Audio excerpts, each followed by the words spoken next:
வெண்முரசு. வெய்யோன் 67. பகுதி 9. மயனீர் மாளிகை 4. வாசிப்பது சந்தீப். மேடையின் பின்புறம் பெருமுரசுகள் எழுப்பிய தொடர் இடியோசை எழுந்து சூழ்ந்தது. ஆடிகளின் எதிரொலிப்புகளால் உருவாக்கப்பட்ட மின்னல்கள் மேடையை வாள்களாக வீசிக் கிழித்தன. இடியோசை வலுக்க எங்கோ ஒரு கொம்பொலி எழுந்தது. அனைத்து பந்தங்களும் சுடர் இழுபட்டு மெல்ல அடங்க இருள் பரவிய மேடையில் அரங்கு சொல்லி பதறி திகைத்து 4 புறமும் பார்த்து, யார்? என்ன நடக்கிறது இங்கு? ஐயோ! யாரங்கே? என்று கூவினான். அச்சத்தில் தன் இடைக்கச்சையை அவிழ்த்து தலையை மறைத்துக் கொண்டு மேடையில் பல இடங்களில் பதுங்க முயன்றான். இடியோசை நின்று மின்னல்கள் மட்டும் அதிர்ந்து கொண்டிருந்தன. பின்பக்கம் எங்கோ பெருஞ்சங்கம் எழுந்து ஓய்ந்தது. நானே கடல், நானே அலைகளென எழுபவன் என வாய்க்குவையால் பெருக்கப்பட்ட குரல் ஒலிக்க மணியோசையும் மங்கல முழவுகளும் ஒலித்து அடங்கின. முரசுகளின் தோல்பரப்பில் கோல்களை இழுத்து இழுத்து உருவாக்கிய அலையோசை மேடையை நிரப்பியது. தரையோடு தரையாக பதுங்கி பல்லி போல தலை தூக்கி அரங்கு சொல்லி மேலே நோக்கினான். மேடைமேல் புகை எனச் சூழ்ந்திருந்து முகில் பரப்பில் சிறிய மின்னல்கள் வெடித்தன. இதோ மண் நிகழ்ந்திருக்கிறேன். மரம் வென்று அறம் நாட்ட. ஓம் ஓம் ஓம் என்று தொலைதூரத்திலென ஒரு பெருங்குரல் ஒலித்து ஓய்ந்தது. அதன் எதிரொலிகள் முகில்களில் பட்டு தொலைவுச் சரிவில் உருண்டு மறைந்தன. மேலிருந்த சங்கும் சக்கரமும் மெல்ல இறங்கி வந்து அரங்கின் மேல் நின்றன. பந்தங்கள் எரியத் தொடங்க அவ்வொளி ஆடிகளால் எதிரொலிக்க வைக்கப்பட்டு மேடைக்கு மேல் உலவியது. அரங்கு சொல்லியை கண்டடைந்து அவன் மேல் நிலைத்தது. அவன் நடுங்கி கைதூக்கி எழுந்து, இல்லை, நானில்லை என்றான். பின்னாலிருந்து ஒரு குரல், மூடா, இது அல்ல உன் மேடையுரை என்றது. யார்? என்றான் அவன் நடுங்கியபடி. அதற்குள் மறந்துவிட்டாயா? நான்தான் கவிஞன் என்றது குரல். அப்படியென்றால் இந்த முகில்மேல் எழுந்தருளியது யார்? என்றான் அரங்கு சொல்லி. அதுவும் நானே. அறிவிலியே, ஒரு நாடகத்தில் அனைத்தும் அதன் ஆசிரியனே என்று அறியாதவனா நீ? அரங்கு சொல்லி, நீரா? கவிஞரே, இதெல்லாம் நீர்தானா? என்றபடி உடல் நிமிர்த்தினான். வேறு யாரென்று நினைத்தாய்? விண்ணுலகிலிருக்கும் தெய்வமா? அதுவே நாங்கள் எழுதிய ஒரு நாடகத்தின் கதைமானுடனல்லவா? என்றது குரல். அதுதானே பார்த்தேன் என்றபடி அரங்கு சொல்லி நிமிர்ந்து அவையை பார்த்தான். உண்மையை சொல்ல வேண்டுமென்றால் சற்று பயந்தேதான் விட்டேன். மேலே பட்டுநூலில் கட்டி தொங்க விட்டிருக்கிறார்கள். இந்த ஆழியும் வெண்சங்கும் விண்ணெழுந்த பரம்பொருளின் கையில் இருப்பதாக சொல்லப்படுகிறது. அதை யார் பார்த்தார்கள் என்றால் என்று தயங்கி நெய்யில் அனல் பட்டது போல ஒலி எழுப்பிச் சிரித்து, யாரோ பார்த்ததாக, பராசரர் பார்த்ததாக, அவர் புராணத்தில் இருப்பதாக, கவிஞர்கள் சொன்னதாக, சூதர்கள் பாடியதாக, எனது தாத்தா சொன்னதாக எனது அன்னை என்னிடம் சொன்னார். எப்படியோ வந்து சேர்ந்துவிட்டது என்ற பின் நிமிர்ந்து பார்த்து, அதாவது நாராயணன் மண் நிகழ்ந்திருக்கிறான். குறைந்தது யாதவர்கள் அப்படி நம்புகிறார்கள். அவர்கள் வாழ்க என்றான். அவைக்கு அப்பால் குரவை ஒலிகளும் சிரிப்பொலிகளும் கேட்டன. அரங்குக்குள் நோக்கி, கவிஞரே, மறுபடியும் அரம்பையர், தேவகன்னியர் காமநீராட வருகிறார்களா என்ன? என்றான் அரங்கு சொல்லி. இல்லை, இது வேறு. மறக்காமல் மேடையுரையை சொல் என்றான் கவிஞன். வெறுமனே மேடை மொழி என்றால் என்ன பொருள்? யாராவது மேடைக்கு வந்தால்தானே அவர்களை நான் அறிமுகம் செய்ய முடியும் என்றான் அரங்கு சொல்லி. அதற்குள் உள்ளிருந்து கவிஞன் மேடைக்கு பாய்ந்தோடி வந்தான். அவன் முகத்தில் பாதி தெரிந்தது. இதென்ன பாதி முகமூடி? என்றான் அரங்கு சொல்லி. நாடகம் பாதியாகியிருக்கிறது. எனது முகம் இப்போதுதான் பாதியளவு உருப்பெற்றிருக்கிறது என்ற கவிஞன். இதோ சொல் என்றபடி ஓர் ஓலையை கையில் கொடுத்தான். நாடகம் நடக்கும்போதே அதை எழுதுவது முறையல்ல என்றான் அரங்கு சொல்லி. பரம்பொருளே அதைத்தான் செய்கிறார் என்றான் கவிஞன். ஒரு பெரிய சிக்கல். இப்போது மேடைக்கு வரவேண்டியவர் மைய நடிகர் சயனர். கண்ணனாக வரவேண்டிய அவர் கள்ளருந்தி படுத்துவிட்டார். ஆகவே நாடகத்தில் சிறிது மாற்றம் என்றான் அரங்கு சொல்லி. இந்திரபிரஸ்தத்தின் அரசியா வருகிறாள் என்றவன் மேலே பார்த்துவிட்டு, ஆனால் ஆழியும் சங்கம் வந்துவிட்டதே என்றான். கவிஞன், ஆமாம், மறந்துவிட்டேன் என்றபின் திரும்பி கைகாட்ட அவை மேலேறிச் சென்று மறைந்தன. அரங்கு சொல்லி ஓலையை வாசித்துவிட்டு மேடையை நோக்கி, ஆகவே என்ன நடக்கிறது என்றால், அங்கே இமயமலைச்சாரலில் அமைந்த 5 நதிகள் தோள் தொடுத்தோடும் பாஞ்சாலப் பெருநாட்டில் துருபதமன்னின் மகளாக அனலிடை பிறந்த திரௌபதி இப்போதுதான் கனவில் கண்ட பெருநகரை மண்ணில் அமைப்பதற்காக இடம் தேடி படகில் சென்று கொண்டிருக்கிறாள் என்றபின் கவிஞனை நோக்கி, படகிலா? இந்த மேடையிலா என்றான். ஏன், சற்று முன்னால் இங்கு சுனை வரவில்லையா? ஏன் படகு வர முடியாது? அதெல்லாம் அரங்கமைப்பு சிற்பியரின் வேலை. எழுதுவது மட்டும்தான் என் பணி என்றபின் கவிஞன் அந்தச் சுவடியை பிடுங்கிக் கொண்டு உள்ளே ஓடினான். அவையை நோக்கிய அரங்கு சொல்லி, ஏதோ மேடை நுட்பம் செய்யப் போகிறார்களென்று எண்ணுகிறேன் என்றபின் மேடையின் வலப்பக்க ஓரமாக ஒதுங்கினான். தொலைவில் கேட்டுக்கொண்டிருந்த சிரிப்பொலியும் நீரைத் துழாவும் ஒலியும் வலுத்தன. தக்கையால் செய்யப்பட்ட படகொன்றை இடையளவில் கட்டி 4 சூதர்கள் அது அலைகளில் எழுந்து அமைவது போல் எழுந்தமைந்து துடுப்பிடுவது போல நடனமிட்டு மேடைக்கு வந்தனர். அவர்களின் கால்களை மறைக்கும்படி நீலப்பட்டு திரை இருந்தது. அது அலைபோல் 4 பக்கமும் இழுக்கப்பட்டு காணாச்சரடுகளால் அசைக்கப்பட்டது. குகர்கள் இருபுறமும் மாறி மாறி துடுப்பிட படகுக்குள் 5 சரடுகளாக கூந்தலை பகுத்து மணிமுடியணிந்து சரப்பொளி மாலையும் தோள்வளைகளும் பூண்டு அமர்ந்திருந்தாள் திரௌபதி.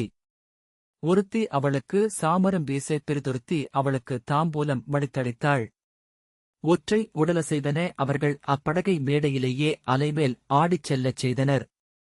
அரங்கு சொல்லி திகைப்புடன், ஆ, மேடையிலேயே படகு என்று கூவினான். விலகு, மறைக்காதே என்றான் படகோட்டி. திரௌபதியை நோக்கி அவள் முன் அமர்ந்திருந்த அடைப்பக்காரி, இளவரசி, கங்கையின் இருகரைகளிலும் தேடிவிட்டோம். தாங்கள் விரும்புவது போன்ற நிலங்களே 100க்கு மேல் வந்துவிட்டன. அரிய நதிக்கரை கொண்டவை, கரையிலேயே குன்றெழுந்தவை, அணுக முடியாத காவல்காடுகள் கொண்டவை. எங்கு நாம் அமைக்கவிருக்கிறோம் அந்த நகரை என்றாள். நாம் கண்ட அனைத்து இடங்களிலும் மாநகர்கள் அமைய முடியும். ஆனால் என் கனவில் நான் கண்ட அந்த நகரை அங்கெல்லாம் அமைக்க முடியாது என்றாள் திரௌபதி. படகை யமுனை கரைக்கு செலுத்துக. படகை சுக்கான் பற்றி திருப்பினர்.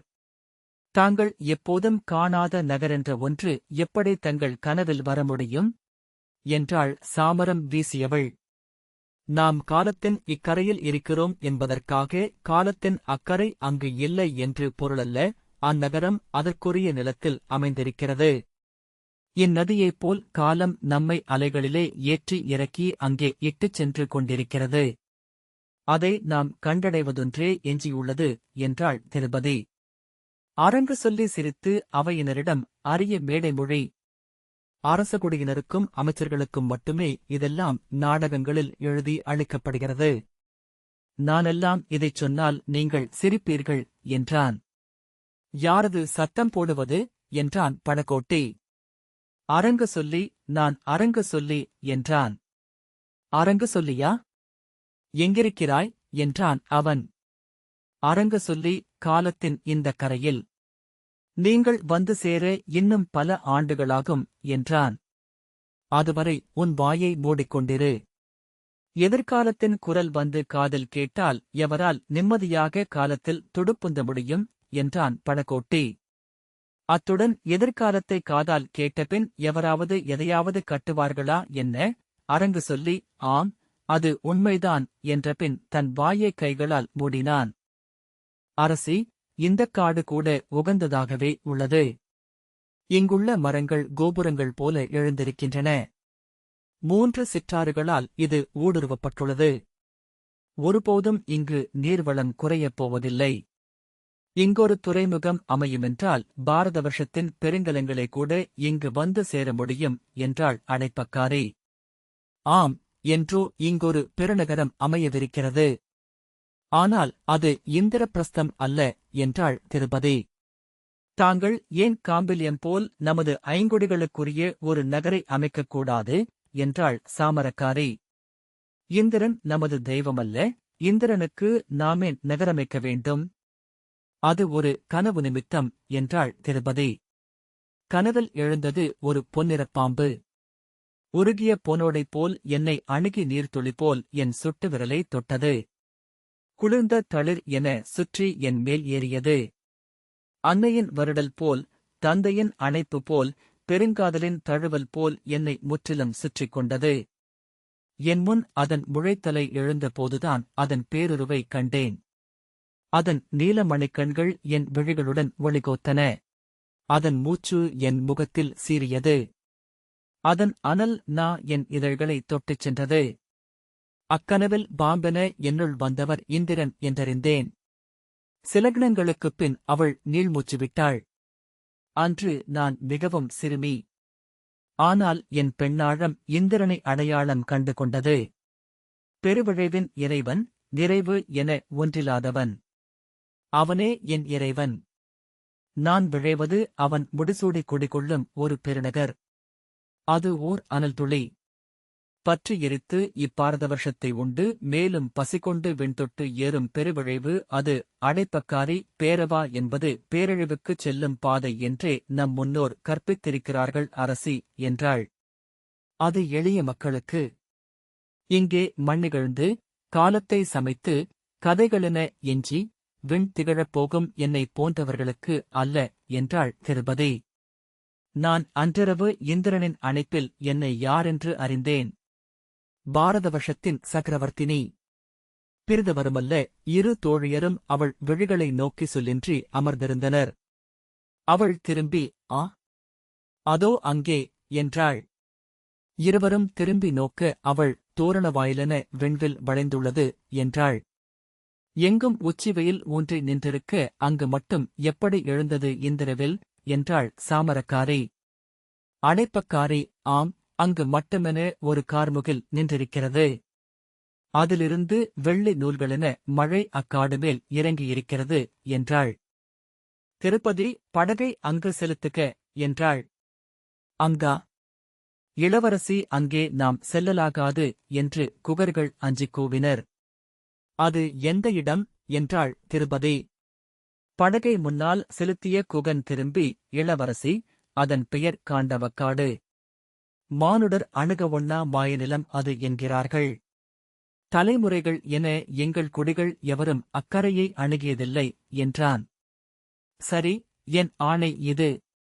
இப்போது அணுகுங்கள் என்றாள் திருபதி. தலைவணங்கி திரும்பி, இது இறப்புக்கான பாதை இளவரசி. ஆனால் தங்கள் ஆணையின் பொருட்டு அதை கடைபிடிக்கிறோம் என்றான் குகன். யமுனையின் பெருக்கில் எழுந்தெழுந்து அசைந்து சென்றது படகு. இளவரசி, இங்கு யமுனை சீற்றம் கொண்டு கொதித்து அமைகிறது. சீறி நெளியும் 10,000 நாகங்கள் மேல் என செல்கிறது படகு. அக்காடருகே படகுகள் அணுக முடியாது என்றான் முதுகுகன். அணுகுக. நான் அங்கு சென்றாக வேண்டும் என்றாள் திருபதி. ஆம், அந்த இடம்தான் இந்திரன் எழவிருக்கும் இடம். அதுதான் என்றபடி அவள் கை நீட்டினாள். எழுந்து நின்று, அதே இடம். நான் கனவில் கண்ட நிலம் என்றாள். இளவரசி, அங்கு வாழ்பவை மாநாகங்கள். வடக்கே நாகபுரத்தில் முடிகொண்டு ஆண்டு தட்சநாகமான பிரபவர் குலத்துடன் எரித்தழிக்கப்பட்டபோது அவர் பல்லில் எஞ்சிய ஒரு துளி நஞ்சை ஒரு தர்ப்பை புல்நுனியில் தொட்டு எடுத்துக்கொண்டு இங்கு வந்தன அவர் குலத்து நாகங்கள் 5. அந்நஞ்சை இங்குள்ள அனைத்து உயிர்களுக்கும் அளித்து இங்கொரு நாக உலகை அவை எழுப்பின. மானுட உருவெடுக்கத் தெரிந்த உரகங்களும் பன்னகங்களும் மண்ணை அடியிலும் மேலுமென நிறைத்து அங்கு வாழ்கின்றன என்றான் முதுகுகன். இளவரசி, அங்குள்ள ஈக்களுக்கும் கொசுக்களுக்கும் அட்டைகளுக்கும் நஞ்சு உண்டு. வண்ணத்துப் பூச்சிகளும் வண்ணச்சிறகு கிளிகளும் சிட்டுகளும் மைனாக்களும் கூட நஞ்சு நிறைந்தவை. மண்ணை நிறைத்து நெளிகின்றன நச்சுநாகொண்ட புழுக்கள். அங்குள்ள வேர்களும் இலைகளும் கனிகளும் மலர்களின் தேனும் கூட நஞ்சே. தட்சர்களின் அழியா தொல்நஞ்சு ஊறிப் பரவிய பெருநிலம் அது என்றான் இன்னொரு குகன். ஆனால் அவள் கண்கள் வெறிக்க கனவிலென அந்நிலம்தான். பிறிதொன்றில்லை என்றாள். எண்ணித் துணியுங்கள் இளவரசி. இதுநாள் வரை இப்புவியில் எந்த மானுடனும் அக்காட்டை அணுகியதில்லை. அதை வெல்லும் ஆற்றலுள்ள எவரும் இன்று பாரத வருஷத்தில் இல்லை. திருப்பதி அலைகளில் ஆடியபடி இடையில் கை வைத்து மேலாடை காற்றில் பறக்க குழல் அலைய காண்டவத்தை நோக்கி நின்றாள். அவள் முகத்தில் செந்நிறச் சூரிய ஒளி படிய குருதி நீராடி நின்றிருக்கும் கொற்றவை எனத் தோன்றினாள். தொலைவில் என காண்டவம் தெரியத் தொடங்கியது. பெருங்காடு என்று கைசுட்டி சொன்னான் குகன். விண்தொட்டெழுந்த பசுமரங்களுக்கு மேல் துளியராதிருக்கும் மழைமுகில் நீர்க்காடு. இந்திரன் வந்து தன் தேவியருடன் காதலாடி மீளும் களியாட்டக்காடு என்று அதை சொல்கிறார்கள். அவன் சுட்டிய மூலையில் பெரிய ஓவியத் திரைச்சிலை விரிந்து வந்தது. அதில் பச்சைப் பெருமரங்கள் மலரும் தளிரும் கொண்டு பொலிய பறவைகள் செறிந்த காண்டவக்காட்டின் வண்ண ஓவியம் தெரிந்தது. அதன் மேல் மெல்லிய மின்னல்கள் துடிதுடித்தன. கரிய பொன்னிற நாகப்பட்டுடல்கள் நிழல்கள் போல நெளிந்திறங்கி வளைந்தாடின. 100 பெருகி அவை பிறிதொரு காடாயின. தட்சனின் காடு. 3 தெய்வங்களும் அஞ்சும் பிறிதொரு அரசு என்றான் ஒரு குகன். அந்நிலம்தான். அதுவேதான். அங்கு எழும் இந்திரபிரஸ்தம். நான் அந்நகரை கண்டுவிட்டேன். காலடி எடுத்து வைத்து இக்காலத்திரையை கடக்க முடிந்தால் அந்நகரில் சென்று அமைந்திருப்பேன். அவள் பரபரப்புடன் கூவினாள், இதோ இங்கு இந்திரகீலம். இந்திரன் பெருஞ்சிலை அமைந்த நுழைவுப் பாதை. அதோ அங்கே 12 கிளைகளாக விரிந்து நீருக்குள் நீண்டு நின்றிருக்கும் துறை மேடை அமைந்துள்ளது. அதோ மாபெரும் சுழற்றலைகள் புகைச்சுருளென எழுகின்றன. நுரைப்பரப்பென எழுந்து 100 மாளிகைகள். அவள் மூச்சு அலையடித்தது. வெறிகொண்டவள் போல நகைத்தாள். கைவீசி கூச்சலிட்டாள். அதோ உச்சியில் இந்திரனின் பேராலயம். 12 இதழடுக்குகள் எழுந்த பெருமலர். அதோ என் நகர்மேல் எழுந்த 7 வண்ண இந்திரவில். அதோ படகை ஓட்டிய குகன். இளவரசி, இதற்குமேல் செல்ல வேண்டியதில்லை என்றான். செல்க என்று திர்பதி சொன்னாள். அவள் கண்கள் கனவிலென விழித்திருந்தன. செல்க. அவர்கள் இருப்பதை அறிந்ததாகவே தெரியவில்லை. குகன் சேடியரை நோக்கிவிட்டு துடுப்பிட்டான். அவன் உள்ளத்தின் தயக்கம் படகிலும் தெரிந்தது. நீரின் ஓசை மட்டும் ஒலித்தது. நீர் 100,000 விழிகளாக ஆகி அவர்களை கண்காணித்தது. சேடிகள் ஒருவரையொருவர் தழுவிக்கொண்டு உடல் ஒடுக்கி அமர்ந்திருந்தனர். படகு அணுகியபோது தொலைவில் பசுங்காட்டின் மேல் ஒரு நாகத்தலை எழுந்து அவர்களை நோக்கியது. இளவரசி என குகன் அழைத்தான். அவன் குரல் நடுங்கியது. செல்க என்றாள் திர்பதி. கொம்பு போல ஓர் ஓசை எழுந்தது. அது நாகங்களின் ஓசை. அங்குள்ள நாகங்கள் ஓசையிடுபவை என்றான் குகன். திர்பதி செல் என கை காட்டினாள். மேலும் மேலுமென ஓசைகள் வலுத்தன. சட்டென்று அவர்கள் அருகே நீருக்கு மேல் ஓர் நாகத்தலை எழுந்து நீர் சீறியது. குகர்கள் அலற சேடியர் அணைத்துக் கொண்டு பதுங்கினர். திர்பதி அவற்றை அஞ்சவில்லை. செல்க என்று கையசைத்தாள். மேலும் ஒரு நாகம் எழுந்து மூழ்கியது. மேலும் மேலும் என நாகங்கள் எழுந்து விழுந்தன. பின்னர் அலைப்புரளும் கருநாக உடல்களால் ஆன பரப்பாக நீர் மாறியது. காட்டின் மேல் பல 100 நாக உடல்கள் எழுந்தன. நாகங்கள் அங்கிருந்து கரிய அம்புகள் போல பறந்து வந்து அவர்களைச் சுற்றி நீரில் விழுந்தன. வானம் நாகங்களால் நிறைந்தது. யானையின் துதிக்கை போல ஒரு நாகம் எழுந்து வந்து திருப்பதியின் அருகே நின்றிருந்த சேடியை அள்ளித் தூக்கிக் கொண்டு சென்று நீருக்குள் மறைந்தது. அவள் அலறல் நீரில் கொப்புளங்களாக மாறி மறைய இன்னொருத்தி படகுடன் ஒட்டிக்கொண்டாள். எழுந்து வந்து பிறிதொரு நாகம் அவளை சுற்றி சுழற்றித் தூக்கி காற்றில் வீசியது. அவள் அலறியபடி நீரில் விழ 5 நாகங்கள் மீன்களைப் போல வாய்திறந்து எழுந்து கவ்விக்கொண்டன. அவள் குருதிசீர நீருக்குள் விழுந்து மறைந்தாள். அவளுடைய இறுதிக் கையசைவுகள் மட்டும் எஞ்சின. இளவரசி, வேண்டாம், நாம் அணுக முடியாது என்றான் குகன். அவள் காலை ஒரு நாகம் சுற்றிக்கொள்ள கண்ணசைவு கணத்தில் வாளை உருவி அதை வெட்டி வீழ்த்தினாள். உருவிய வாளில் குருதி தெறிக்க செல்க என்றாள். பின்னால் அமர்ந்திருந்த குகனை இரு நாகங்கள் கவ்வி இருபக்கமாக இழுத்தன. அவன் அலறித் துடிக்க அவன் கையுடன் ஒரு நாகம் நீரில் மூழ்கியது. கையில்லாமல் அவன் படகினுள் ஓட இன்னொரு நாகம் அவனை தூக்கியபடி பாய்ந்து நீரில் விழுந்தது. திருப்பதி தன்னை நோக்கிப் பாய்ந்த ஒரு நாகத்தை வெட்டி வீழ்த்தியபடி செல்க என்றாள். இளவரசி, நானும் விழுந்துவிட்டால் அதன்பின் நீங்கள் இங்கிருந்து செல்லவே முடியாது. வேண்டாம் என்றான் எஞ்சிய குகன். செல்க என்றாள். அவள் வாழ் சுழல நாகங்கள் வெட்டுப்பட்டு விழுந்தபடியே இருந்தன. அவள் உடலே குருதியால் மூடப்பட்டது. நீருக்குள் எழுந்த மானுடத்தலை கொண்ட நாகம் இவள் யார்? தெய்வங்களே, இவள் யார் என்று கூவியது. ஒரு பறக்கும் நாகம் இறுதி குகனை கவ்வி தூக்கிக் கொண்டு சென்றது. அவன் இளவரசி என அலறியபடி எழுந்து வானில் மறைந்தான். திருப்பதியின் வாழ் சுழல அலறிய நாகன் வெட்டுண்டு விழுந்தான். இவள் கொற்றவை, குருதிகுள் கொலைத் தெய்வம் என்று அலறினான் ஒருவன். பிறிதொருவன் கலையமர்ச் செல்வி, இளம்பிறை சூடி என்றான். இன்னொருவன் கொடுந்தொழில் காளி, கொலையாடும் பிச்சி என்றான். விலகுங்கள் தோழர்களே, இவள் நம் குலமறுத்து கூத்தாட வந்துள்ள கூலி, குருதிபலி கொண்டாடும் கூத்தி என்று ஒரு நாகன் அலறினான். அவள் வாளைத் தூக்கி இரு கைகளையும் விரித்து நின்றாள். மேலே இருந்து சங்கும் சக்கரமும் இறங்கி வானில் நின்றன. ஆழியும் சங்கும். இவள் நாராயணி, அலகிலா அழிநிறை அன்னை என்றான் ஒருவன். ஆம், ஆம், ஆம் என சங்குகள் முழங்கின. அந்தி ஒளி போல அரங்கு சிவந்தது. அவள் உருவிய வாளுடன் சுடரென உடல் படகு நிலையில் நின்று தழைய சென்று கொண்டே இருந்தாள். இந்த வாசிப்பை கேட்டதற்கு நன்றி.